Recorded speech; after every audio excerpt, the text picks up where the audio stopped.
তুমি জানো কি, যে তুমি বদলে গিয়েছো তাতে কোনো দুঃখ নাই, কিন্তু দুঃখ আমার একটাই, যে আমি বিশ্বাস যে মানুষটাকে করেছি সেই মানুষটা ভুল ছিল, যাকে আমি বিশ্বাস করে দিনের পর দিন কষ্ট পেয়েছি। আমি কখনোই তোমাকে বুঝাইতে পারিনি বা পারবো না, বা আমার মতো যারা আছে তারা কখনোই বুঝাইতে পারবে না যে ভালোবাসার মানুষ হারাই গেলে বা ভালোবাসার মানুষ বদলে গেলে তাদেরকে কিভাবে বুঝাইতে হয় বা কিভাবে ফিরিয়ে আনতে হয় সেটা হয়তো জানা নেই। অনেক মানুষ আছে যে ভালোবাসার মানুষটির কাছে অনেক ছোট হয়, ভালোবাসার মানুষটা যদি প্রতারণা করে তবু তাকে ফিরিয়ে আনার জন্য হাজারো চেষ্টা করে। এর জন্য আমার আমি আমি নিজের কাছে নিজে লজ্জিত। আমি এমন একটা মানুষকে বেছে নিয়েছি যে মানুষটা কিনা আমাকে দিনের পর দিন ঠকিয়েছে, আর আমি সেটা বসে বসে আমি চুপচাপ দেখেছি। আমি বুঝতেও পেরেছি, তাকে বুঝাতে গিয়েছি কিন্তু বুঝেনি। আমি ভেবেছিলাম হয়তোবা সে ফিরে আসবে, কিন্তু সে আমাকে কখনোই বুঝতে চায়নি। সবটা সময় আমাকে ধোকা দিয়েছে, মিথ্যা বলেছে, আমি সেটাই বিশ্বাস করেছি। ভালোবাসা মনে হয় এমনই হয় যে ভালোবাসা মানুষ যাই বলবে তাই হয়তো চোখ বুজে সহ্য করতে হবে। এইটাই মনে হয় ভালোবাসা বা প্রকৃতির নিয়ম।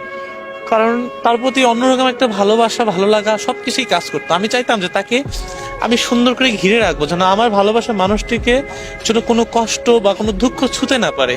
এটা শুধু আমার চাওয়া না, প্রত্যেকটা ভালোবাসা, প্রত্যেকটা মানুষের চাওয়া যে ভালোবাসার মানুষটিকে যেন কষ্ট না ঘিরে রাখুক। আমি সত্যি, তুমি বদলে গিয়েছো, আমি কষ্ট পেয়েছি, আর তার থেকে বেশি কষ্ট পেয়েছি যে তুমি আমাকে আমার সাথে বা আমাকে দুঃখ দিয়েছো, আমার সাথে প্রতারণা করেছো। যদি বলতে তাহলে হয়তো যত কষ্ট হোক আমি তোমাকে এমনিই যেতে দিতাম, কিন্তু আমাকে যে দিনের পর দিন এইভাবে মিথ্যা ভাবে বলবে বা মিথ্যা ভাবে ঠকাবে, সেটা আমি বিশ্বাস করো একদমই প্রস্তুত ছিলাম না। ভাই কি তার প্রতি এখন আকৃষ্ট?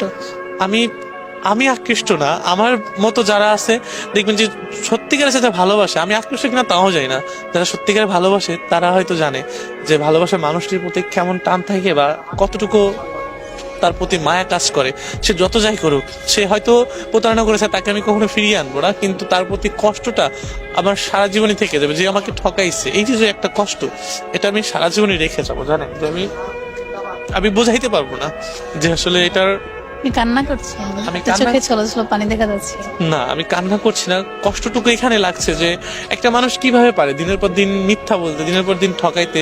আমার দুঃখ একটা জায়গায় যে কেন কষ্ট দিল, কেন দুঃখ দিল, আমার কমতি কোথায় ছিল।